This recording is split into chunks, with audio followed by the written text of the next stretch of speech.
Meeple Nation Podcast, episode 509. What we're looking forward to in 2024. We're living in the future, guys.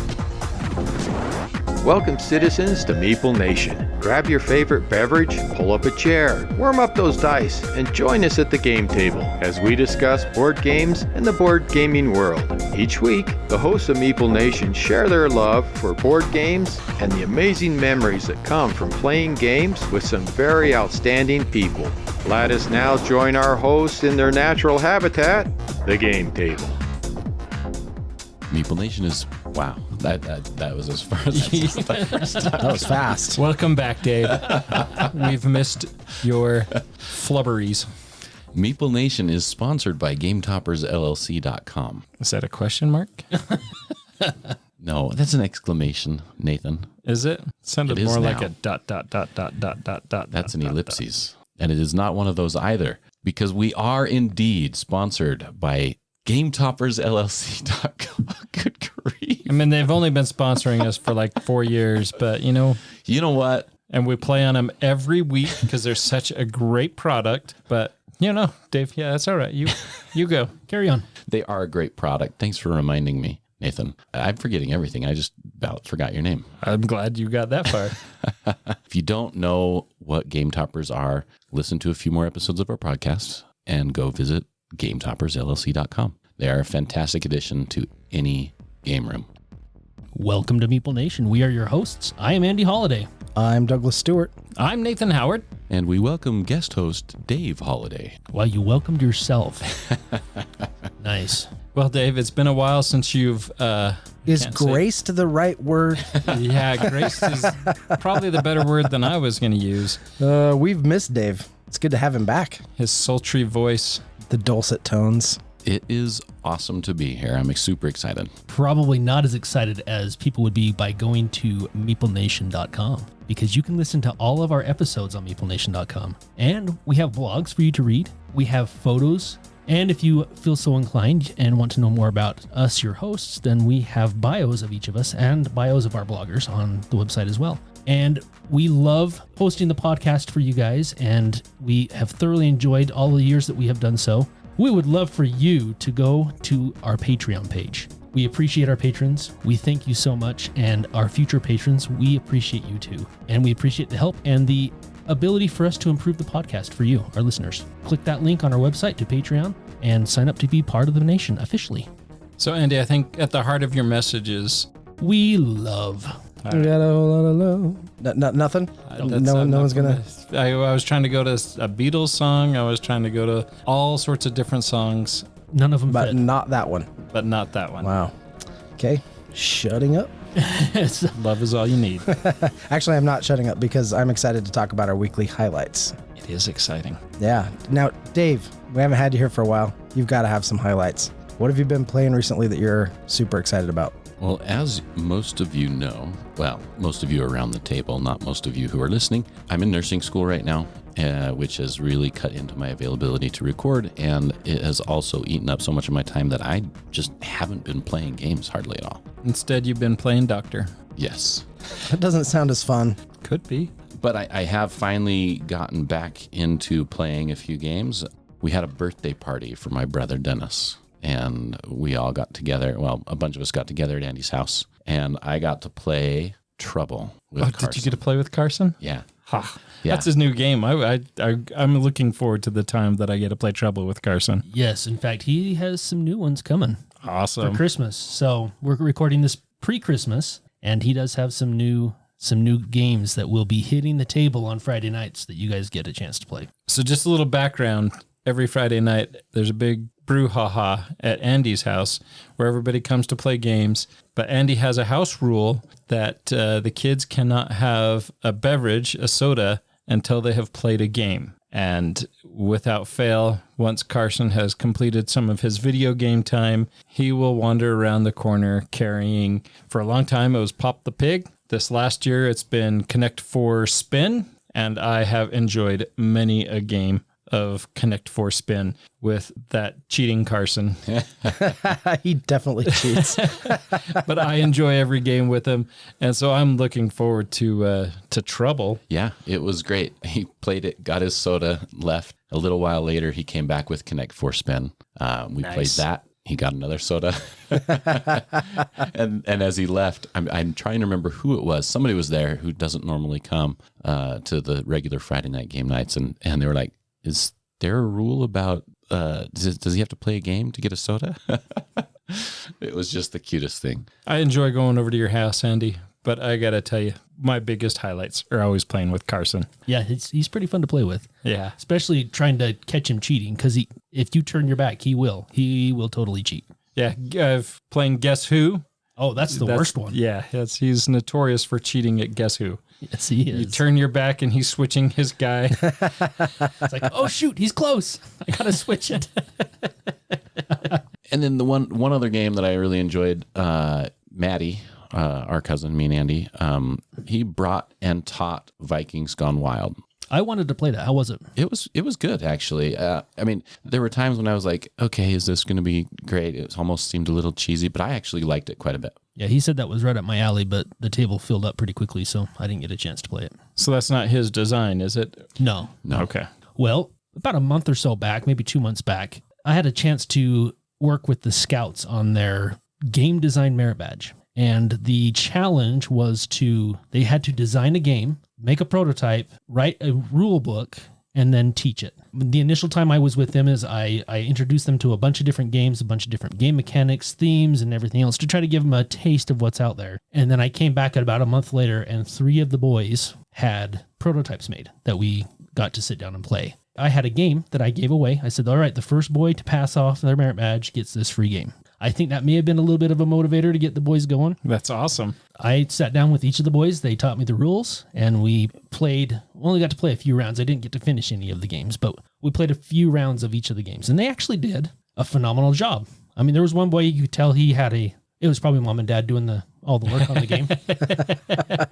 But the other 2 boys, I mean, you could totally tell that they did it. They understood the game in and out. They did all of it. And some of them were actually pretty cool. I was impressed with how well those teenage boys did at creating a game in such short order and something that was workable. I mean, were they perfect? Not even close, not by any means, but they were playable prototypes that actually were fun to play. And I was impressed. They did a good job. I'm just blown away that there is a game design merit badge. Just going to say that. Man, I would have got my eagle a lot earlier if we had cool merit badges like that. I was out doing lame things like environmental science.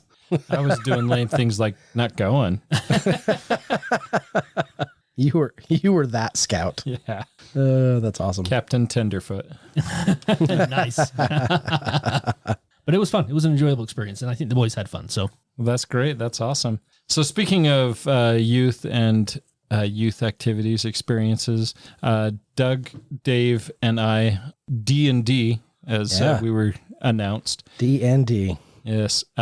All got the opportunity to go to Doug's wife's school, where she is an art teacher, and part of her class is that she has the kids kind of do a similar thing where they're going to kind of come up with a game box design, some artwork for a card, or try to kind of design a game. And so we come in as, I'm going to use my air quotes here, as professionals. They're experts. Experts. Okay. We'll take experts away. Or we'll take experts over professionals. It's too much. Yeah. But it was a very neat experience. We got the opportunity to play with some kids. They're in that junior high age. So their attention span is not super elevated. Some of them were really excited. Some of them, Doug got the chance to play zombie dice. Yeah. And the kids that played absolutely that loved that. Yep. I took Draftosaurus, which was a big hit. They loved that game, all about dinosaurs. And then we got the chance to school Doug again on lucky numbers. Oh, yeah, thanks. Thanks for rubbing that in. Yeah. Now, I want to tell you the rest of the story. So at this point, I've played lucky numbers, I think 5 or 6, maybe 7 times. Because it's a fast game. You play it 2 or 3 times in a setting. You left, and some of the kids, they really wanted to play it. One of the adults wanted to play it. So I sat down and we taught it. I lost the first game we played. I won the second. Oh, so I'm done with lucky numbers. I won. It's over. put it on my retired shelf. Yep, my retired shelf, and call it good. Yeah, that's different than the shelf of shame. Yep, that's exactly right. Dropping the mic, going out on a hot note. I've heard that Doug's retired shelf doesn't stay full for very long. There's like bonfires in the backyard. I have heard that. Yeah, we've burned a few. That was actually just because Lydia hated it, but she stuck it out. And I told her, I said, look, if you finish this, it was my city. It was a 24 game campaign. And I said, if you finish this with us, I will let you burn it in the backyard. And she said, done. So we went down to the basement. We finished the last 2 games, and then we went and doused it in gas and lit it on fire. That won't work, awesome. Nathan. That what? That won't work. You already said it would. I have my own copy. I can burn Seafall on my own. Seafall is kind of like the black pearl of your collection, Andy. It just doesn't ever really go away. Yeah, no kidding. It all comes back to Seafall, doesn't it? No, that was a really fun opportunity. And I think, what's so great about that? She does one of those, they call them intensives. She does it every year. The age of the kids is a little different. So in years past, we've helped them kind of build and refine prototypes. They've actually been building board games. This year it was younger kids. So it was a little bit more of a focus on the art of the games. They were developing like cover art or card art, that kind of thing. So more of that kind of emphasis. So it was a good opportunity for us to go in. We just had playtime with them. And it was cool to see their eyes kind of be opened.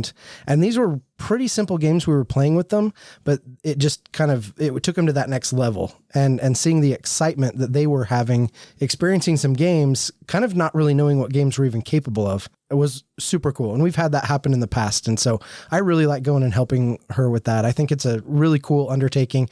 She's brought in some really fun people to be the quote unquote experts. One year she had Tim Fowers there. So it's not something that she's, messing around with. She takes it very serious. And I think it's an awesome thing to introduce games to those kids. Yeah. And we had a question answer section. And I was actually really surprised with some of these kids' questions. Like one girl was really concerned about, how to making it a professional career and how to make money at it and what kind of skills, what kind of tools that she should use to be able to be more efficient. And then, of course, we had the question of which of us owns a dog. But for the most part, the questions were really thought out. I mean, Lydia had them think of questions beforehand, and I don't know if Mom and Dad were involved in spinning that question or not, but it felt like it was very genuine from this student, just being able to talk and I guess sound like an expert to these kids anyway, that we knew what we were talking about. And they believed us. Nice. Well done, guys. Yeah. Leading kids astray. Like only we at Meeple Nation can. Yes. Is that the new tagline for Meeple Nation? Leading kids astray. There you go. Now it is. Now it is. Well, no, that was awesome. My highlight for the week, I just wanted to talk a little bit about, I got to play a little game about bees in space. I'm pretty excited about which this was game. Actually really cool. So this was a Stonemaier game, and it had all the typical, production flair that a Stonemaier game has. Really well done. Great art, great components, and I thought was just a really, really solid worker placement game. This is another one of those games that is based on the premise that humanity has failed. Animals have taken over the earth. Bees have, over the who knows how long, centuries or whatever, evolved to the point where they can travel through space. So it didn't take them as long as it took the gorillas in after us. Yeah, I think they beat out the gorillas. Yeah.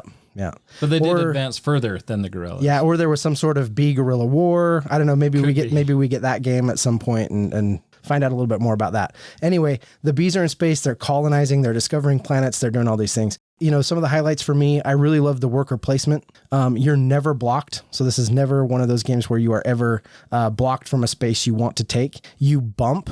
So if I take a spot that's already occupied, that bee gets bumped, and then the owner of that bee has some decisions to make about what they want to do with it. Whether they want to upgrade it or kind of set it off to the side. Also, the bees, they get upgraded. So they're this really cool plastic piece that's sort of 4-sided, and it has a 1, 2, 3, and 4. So when they get upgraded, you flip the bee to the next number up.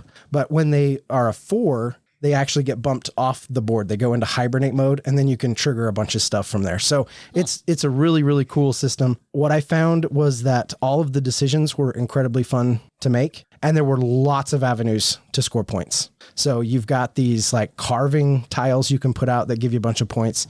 There are these seed cards that if you decide to pursue them, under certain conditions, you can do what's called planting them. They will give you huge, huge endgame bonus points. In fact, the game the game that we played, it triggered when we were all between about 10 and 20 points, just points you get during the play of the game. And then by the time we tallied all of the end game points up, we all ended between 90 and 110 points. So the vast majority of the scoring is stuff that you are setting up as you play the game, which is really fun because there's lots of ways to do it. I really enjoyed that. It's got some fun hex tiles. There's farms, recruits, and developments that all change the game in different ways, make actions better, let you build a really fun engine.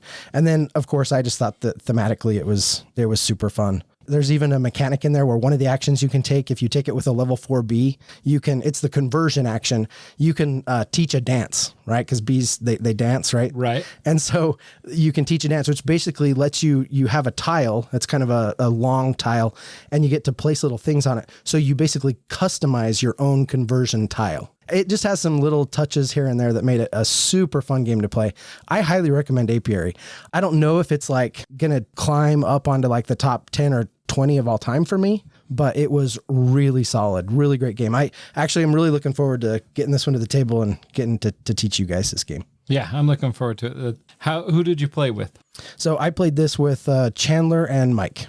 Okay. Sounds awesome. I'd love to play this. Yeah, this the whole theme has me excited to play with Cheryl, my wife. Playtime's a little bit long for her. I think with the teach, I might push it out. But the theme of this really sounds intriguing to play with her. Yeah, it was just fun, right? Yeah. I don't know that, it's one of those games where you go, okay, well, you could change the theme and really not do anything mechanically different. But the decisions that they made with the theme and the art just, I think, make it a real pleasure to play. This is a fun one to get to the table. It really was. Okay, so we have another question from one of our listeners, Salvatore. He always gives us really good questions. They're well thought out and they make us think. So this one is a little bit long, but here we go. Using three-dimensional custom miniatures to represent two-dimensional chits or standees is a relatively new luxury to our board gaming experience and has only become commonplace in the last 10 years, which is a tiny fraction of the time humans have been playing board games. Miniatures that were once only in the realm of tabletop military simulations or lifestyle games like Warhammer 40K are now an expected add-on to any board game Kickstarter campaign. The practical advantage of using miniatures is that they can be recognized by all players at a square or circular table, where two-dimensional standees can only be seen from two directions. Beyond this, the game enhancement is purely aesthetic, and it helps us immerse ourselves in the gaming experience. This luxury does, however, come with a price, as miniature-supplied games can be twice as expensive as the retail base games. Or 3 or 4, Yeah, right, as the case may absolutely. be. Yes. And then painting these miniatures will also require time and talent, as commissioning miniature painting is quite expensive and not practical for those who are not independently wealthy. The one and only time I commissioned an artist to paint board game miniatures was for my copy of Project Elite, and it cost me $400, even with a friend discount.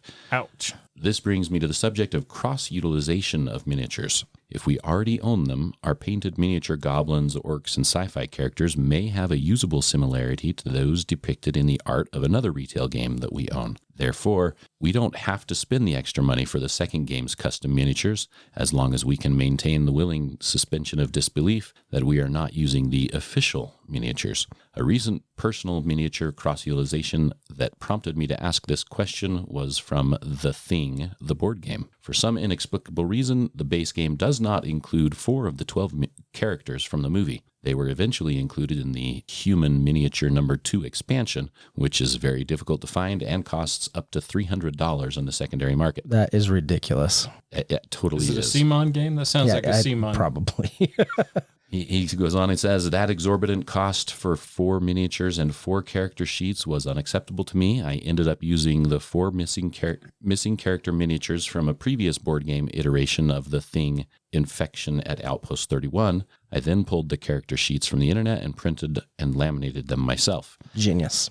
My question to Meeple Nation is, have you ever or do you regularly cross-utilize miniatures from your board games? If so, do you think that the practice has any way detracted from your board game experience in lieu of buying the official miniature add-ons for every new board game you purchase? Andy? All right. So I'll start with this because I love miniatures. I have, yes, cross-utilized miniatures. I thought you were going to say you have issues. I do have issues too. That is an obvious statement. So that has been for a similar reason. It was for Zombicide, and yes, another CMON game, right? I have a lot of character cards, but I don't have miniatures for everything. So it was more of this is my color. I'm just going to throw a miniature on here that's kind of close, and I'm going to use this character because I want to try something new, and I don't have the miniature for it. That being said, I have purchased miniatures from the first edition of Zombicide to try to supplement my second edition stuff so that I have more miniatures to use. A lot of the character cards are crossover from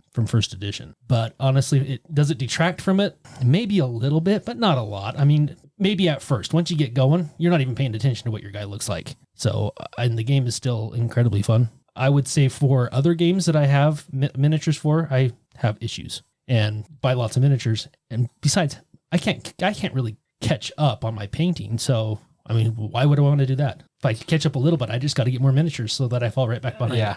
Andy's the kind that would go hunt down that $300 copy for those 4 miniatures. No, I wouldn't. I couldn't do that. I couldn't pay that kind of money for 4 Maybe miniatures. $289. Yeah, the 289 bid. 285. $285. Okay, there you go. Well, I mean, I have the same issue like with Unmatched, right? The Bruce Lee pack that I'm missing is one that is missing from my collection of the Unmatched. And when we were playing Unmatched at Doug's house a while back, he busted out his copy of Bruce Lee and used Bruce Lee. And I was like, okay, I really want to pick up Bruce Lee, so I'm going to try to look on some secondary markets. And it was, again, just like Salvatore said, that it was $300. And there's no way I'm going to pay $300 for the Bruce Lee pack. Yeah, so I pass it up. On the flip side of that, I don't mind reutilizing some miniatures. Like I've reused in role-playing, I've used a ton of the Star Wars miniatures from the Star Wars miniature game to Imperial Assault to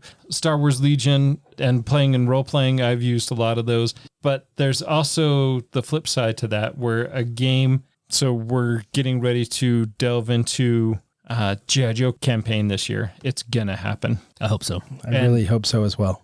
And Renegade has released some miniature packs to go along with that. But then also Renegade Games has G.I. Joe Mission Critical. The role-playing uses 28 millimeters, and this Mission Critical, instead of using the same size so that I could use those same miniatures over, is 32 millimeters. So you can't reuse those because they're a different size unless you can deal with, oh, hey, these guys are bigger than those guys. But that drives me nuts because I think there's a lot of people in the hobby that would very much love to be able to cross-utilize those miniatures. I think of another game, Lost Space Station, that I backed many years back, and I bought this big cube of miniatures. And then the stinking things were so fragile that as soon as you take them out of the foam, they're breaking. But to play that game, I just ended up using the standees. And Gloomhaven, Gloomhaven's all standees, except for now they're redoing Gloomhaven with miniatures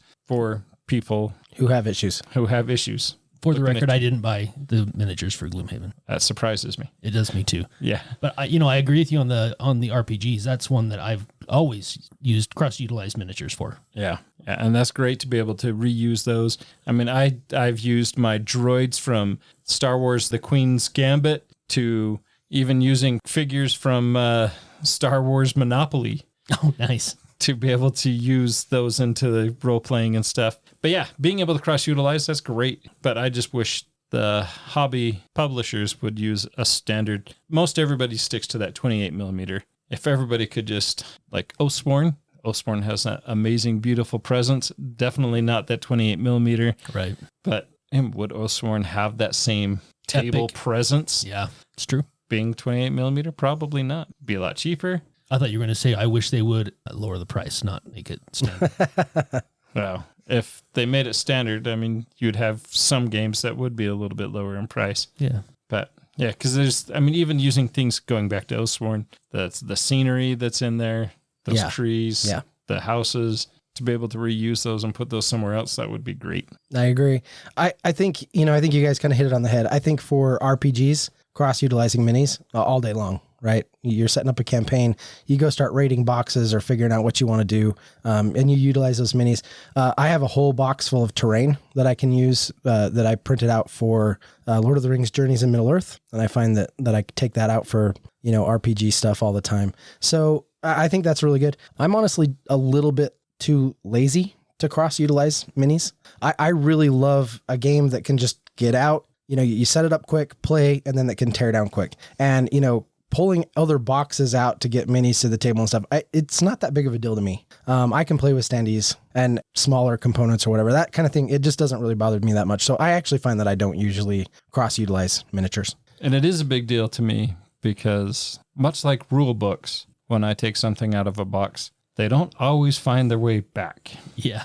So that's why I don't cross-utilize a lot of that stuff. That's true.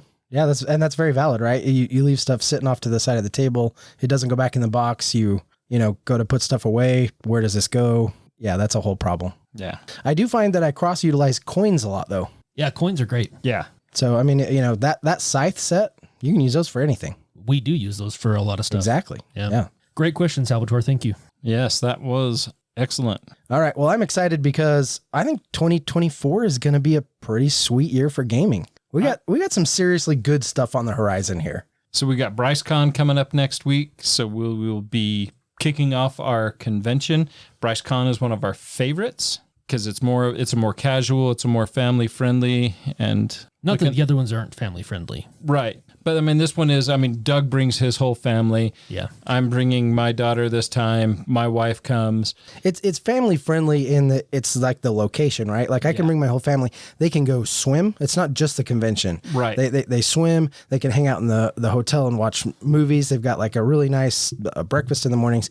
It's right at the base at the mouth of Bryce Canyon. So there's lots of hikes and things they can go see and do in addition to the convention, which is what I think makes Bryce really special and unique. Yeah, and we do it. It always happens every year over Martin Luther King weekend, so that there's snow on the ground. You have the beautiful red rock and the white snow. The combination is it's breathtaking, and it's really pleasant. Yeah. Other conventions. I mean, I am really looking forward to conventions this year. So stepping outside of Bryce, we missed BGGCon. Andy didn't. He got to go with his daughters. We were all very jealous, but we all missed BGGCon this year. I can't wait to go back. Yeah. Missing out for 1 year. And I was like, well, I could do every other or, that kind of thing. But having missed it this last year, I think this has got to be like a yearly thing. Yeah, I think so. Really missed going to BGG this year. Yeah. It was a hard time when Doug and I had to play games here. Dave was at school. And so Doug and I were sitting here alone on a Thursday night playing games, sending Andy texts. What are you playing now? What are you playing now? How's Berkey? Where did you go to eat? Yeah, BGG was awesome. We got a ton of new games played. Taking my daughter Sierra, because we'd both read rules at the same time, and then we'd bust both games out, play them, go put them back, pick 2 new games off the new game shelf. And until the end, until Amara's brain got fried from learning new games, we didn't play anything that we'd already played before. That is so awesome. Awesome. I love that. Having more than one person to sit and read rule books is such a big deal. It was great. Yeah. And it was good for her. She learned how to teach games better. So that's great. That's huge. Yeah. So we have SaltCon coming up in the spring. So we would love to, we're hosting 27 events at SaltCon. So if you want to meet us, come hang out. SaltCon is a great event. Also very family friendly, where there's a lot of people bring their whole family there, young kids included. But that doesn't mean that the whole place is a running nursery and there's kids everywhere. It's very much a great gaming experience, great time to play a ton of games and to meet and hang out with people there. And then there is, this year, I don't know if we're going to try to make it, but there's 2 events in Idaho, Icon. I'd like to. That was a fun convention. I was just thinking of that as we were preparing for this. I was like, we need to do Icon again. Yeah. And so I think this last year, 2023, was kind of a rough year. It seemed like there was a lot that went wrong in 2023. And so hopefully things are calmed down enough and we're a little bit more on our game Hopefully life just settles down a little bit. We've all been insanely busy. Yeah, and even me with no kids living at home. Well, I guess I have my daughter living home, but she's an adult child. Life gets hectic sometimes. Yep. Last year was a rough year. Hopefully 2024 leads to a ton of conventions and some good times. There's SaltCon Spring, SaltCon Summer, SaltCon End of Summer, SaltCon Bryce we already mentioned. Icon. I'm actually really excited because this year we're going to do something a little different. Rather than doing our North and South Hug a Meeple cons, we're kind of merging them into one super con. We're calling it MonCon up in Montana. I haven't been there, but this beautiful piece of land that Julie owns and is offering for all of us to come and stay. I guess they've got facilities there where we can play games and explore and do a bunch of stuff. So I'm really excited about that as well. Yeah, I'm hoping we don't mess it up and ruin that relationship at all, because we're talking about this being a week-long thing, bring our spouses and enjoy that good time. We are zipping up our best behavior suits and hopefully heading to Montana this year. Yeah. It'll be a lot of fun. Yeah, I'm really excited about it. It's going to be a great time to cook some good food, have some good food. We're looking forward to going to BryceCon where we all do food together. And it is really kind of funny. Julie says it's not about the food, but it's kind of about the food. Food's pretty important. Does that mean we're bringing a smoker? To BryceCon or to MonCon? Ooh, I don't know. I hope so. Maybe. It would surprise me if there isn't one already up there. That would surprise me too. But I don't know if I'd want to transport one that far. It'd shake apart by the time we got there. No, depends on how you pack it. That's true. I'm renting a U-Haul.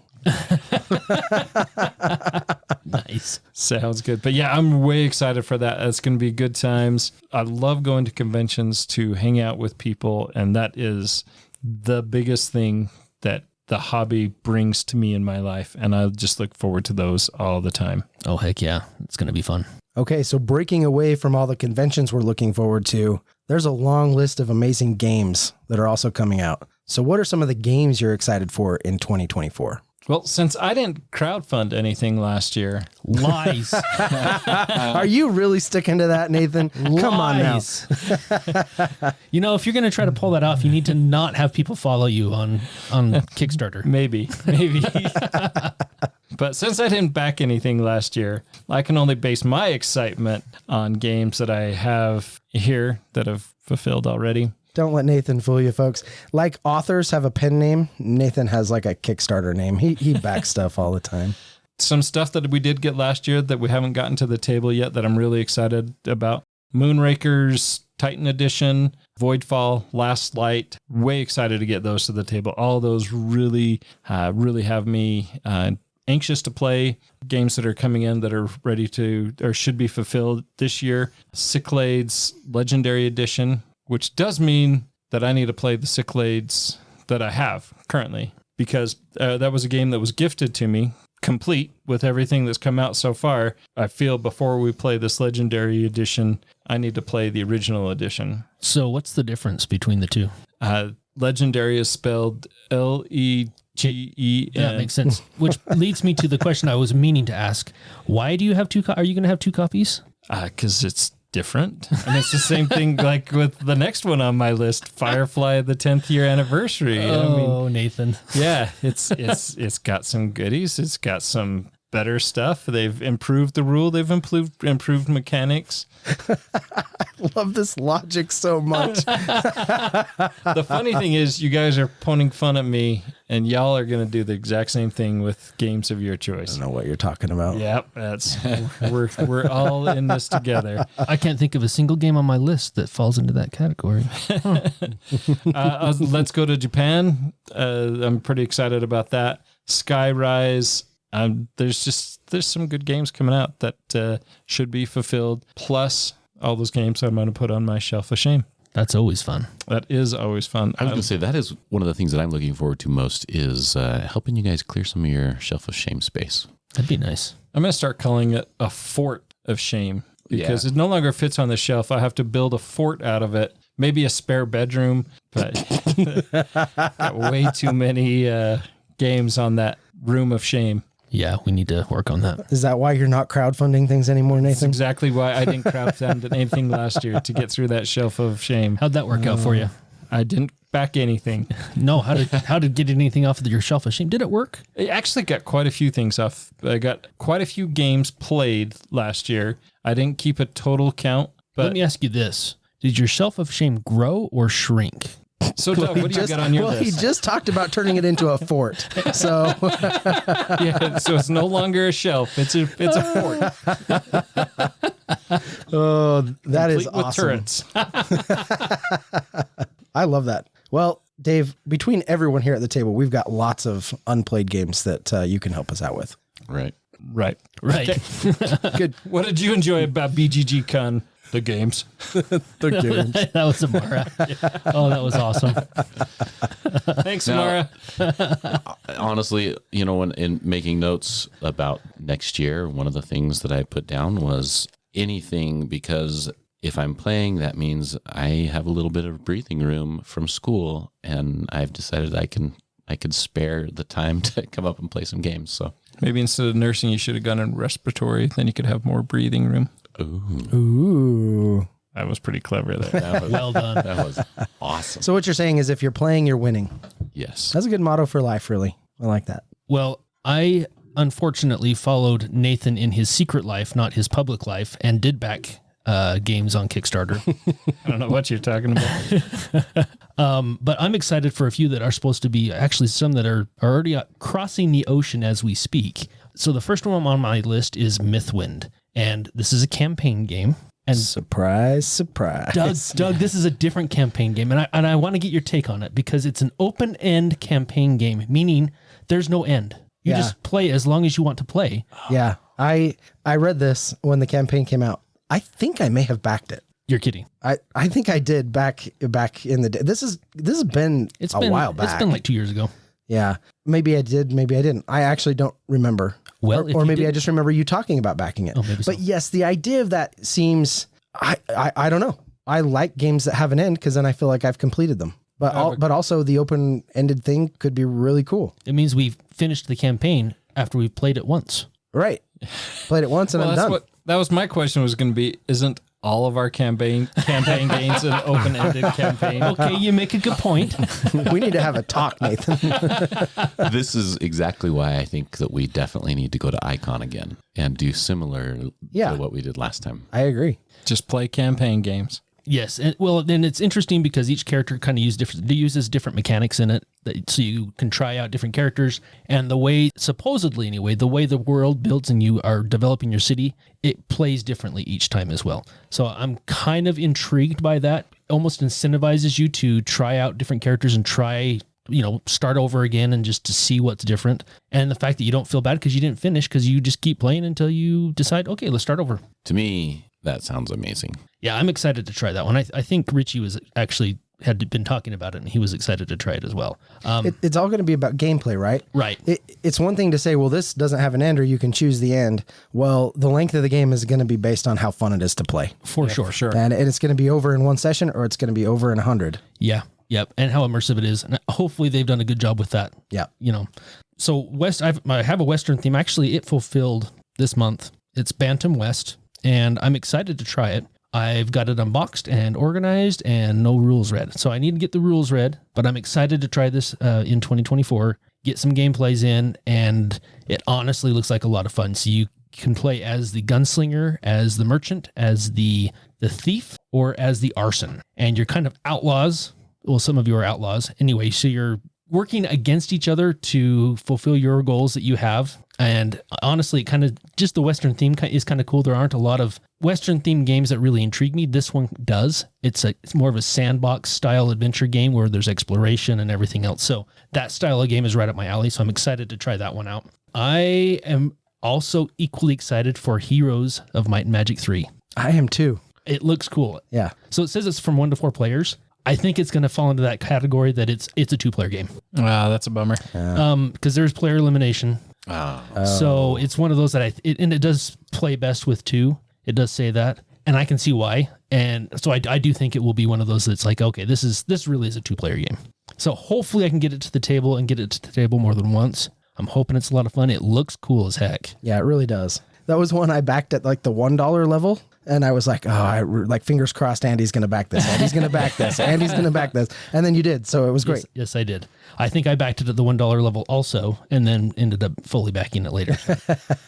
But I am excited about it. And this may be one of those, as we have 5 or 6 people at the game table, we split up and 2 of us go and play Heroes 3 and the other 3 or 4 can play a different game. But I don't think we're lacking in too many opportunities to play a 2-player game. I'm excited to get dining covers for my Minecraft. I'm really excited to get dining covers for my Minecraft. I've been using my upstairs Minecraft as a dining table without dining covers. So I have like big rolls of airbag fabric back in my days of designing and airbags. And they got rid of a bunch of fabric. So I have a bunch of fabric that's like waterproof. Oh, nice. So I throw that over top of my Minecraft, and it's like a 8 foot by however long I want to cut it sheet of silicone coated fabric. That's awesome. Yeah. So it's protecting my Minecraft, but you still have that indentation, and it would just be nice to have some dining covers. So I'm excited to get some dining covers for the Minecraft and more Shadows of Brimstone. What? More? I want more, and I want to play more. And there's so much more I don't have, which is insane because I have so much.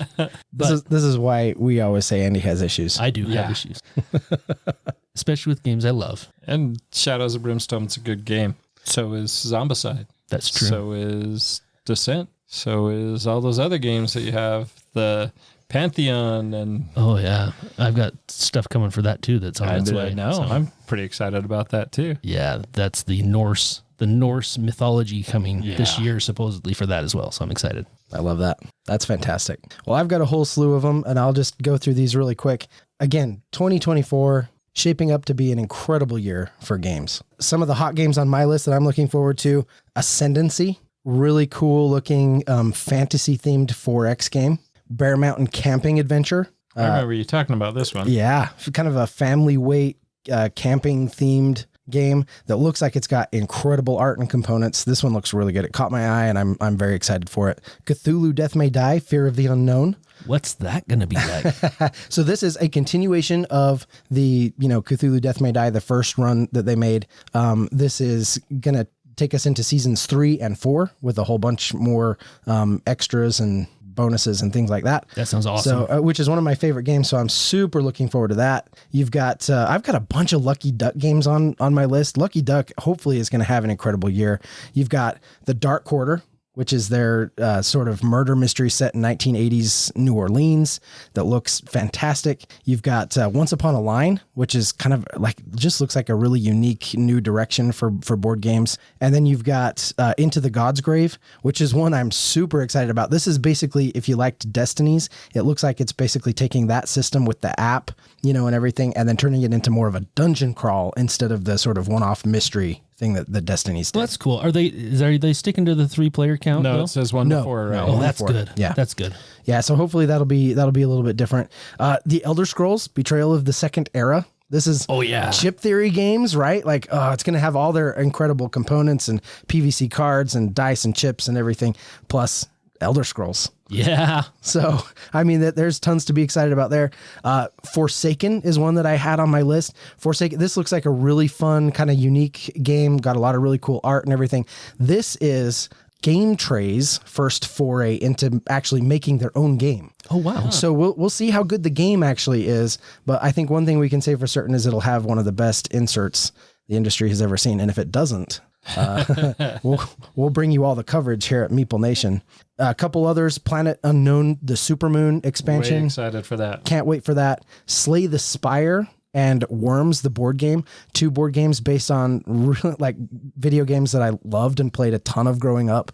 Worms I played a lot growing up. Slay the Spire is a little more recent, but it's a digital game, but is a deck builder at its core. I kind of fell in love with that. It's a roguelike. So it's one of those where you start a new game, you go as far as you can until you die, and then you just have to restart, go as far as you can until you die. And along the way, you kind of have some unlocks and new characters you can unlock and some things like that. So I'm excited to see the board game implementation of that because the video game was already a deck building game. That's cool. We'll see if they do a good job with that. And then the last one I had on my list was The Unconscious Mind.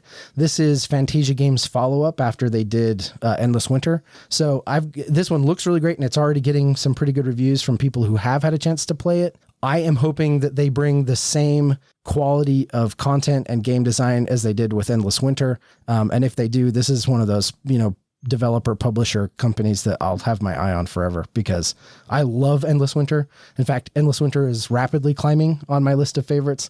And it would be climbing more rapidly if I could play it more often. But I'm really excited about this Unconscious Mind game from them. I think it looks really, really great. It's got some really nice artwork in there. Yeah. Too. Vincent Dutray, I believe, is the artist on that. Love Vincent Dutray's work. I'm surprised, Nathan, that you didn't have Planet Unknown, the missing lid expansion on your list. I didn't care about the game, just the lid.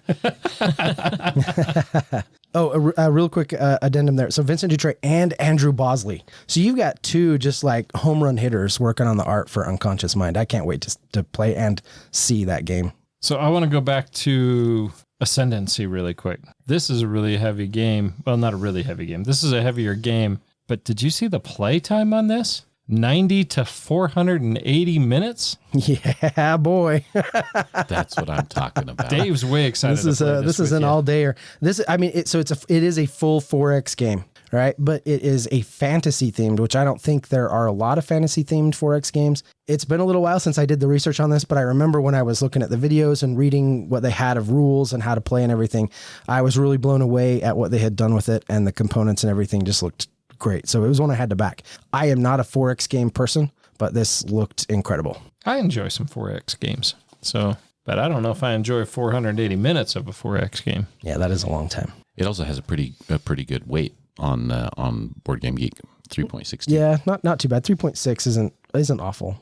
The only other thing, you mentioned several that I was thinking about that I was really looking forward to. It came out in 23. It's the expansion for Ark Nova Marine Worlds. Yes. That's one that I am super excited to get to. Let's go play it right now. Done.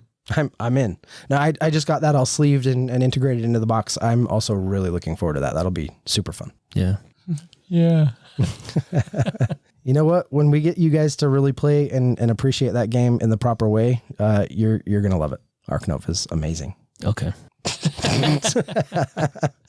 I would be willing to try it again. I would too, under the right circumstances. Yeah, we've had this conversation. We just need to get you the right circumstances. It'll work out. Okay, one last thing that I want to mention before we close this episode up. Some technology that I'm looking forward to in 2024. The Taburu system should be out, and they are releasing this with 2 games right out of the gate, The Bad Karmas and Vampire Milan Uprising. There was a pledge level that they had where you could get the full Taburu system with the base games of Vampire and the Bad Karmas. Now, for hundreds and hundreds more dollars, you could add a lot of stuff to both of those games, the Bad Karmas and Vampire Milan Uprising. I decided to just go with the base games of both and get the Taburu system just to try to keep the cost down low. But I am incredibly curious about how this Taburu system will work. So this is basically a game pad that you're going to lay out on the table that you put the board on top of. And underneath it just has a ton of like RFID sensors. So you put your board on top of the Taburu, and then the Taburu communicates through an app. And so what this does is when you roll the dice, it automatically calculates results. When you move characters, it knows exactly where they're at on the board and can double check to make sure it's a valid move or that you're doing it the right way. The app will teach you how to play. It just walks you through how to do everything. Basically, all the components for these games have to have RFID chips embedded in them. And so this could be a huge flop for them, but I'm really curious about it because if it takes off, if it's good and works, we could start seeing a lot of games that use this Taburu system. Do they have a Taburu implementation for Guess Who? No, but when they do, Carson will be the first person I teach. I agree with you, Doug. I think this is going to be something that could flop, could be terrible for them, but yet turn around and be amazing for the hobby. Or it could be, they could be the Disney of this, right? And be the forefront of this and just keep running with it and have some amazing product. And then later down, it'll be a far more affordable for the everyday gamer as opposed to something that's really expensive from the get-go. Well, if I recall, the Taburu system wasn't overly expensive. No, actually, it Right. was actually very reasonable. And I think if they're doing that, keeping costs down, And if it works and it's implemented well, I totally could see that taking off. Right, but every game piece is going to be more expensive. Yeah, True. And that's where it is. The cost is going to come in the actual component production for games that want to use that system. Right. For sure. But I'm looking forward to it. I have high hopes. I'm super curious about it. I'm not one of those people who is technology averse when it comes to games at the table. I really like good apps. I like integration of technology as long as it's done well. Not all of it is. I know some people like to keep their board games pure, like, keep that out of my games or whatever. I'm not one of those people, and I'm excited about what the possibilities of this system bring.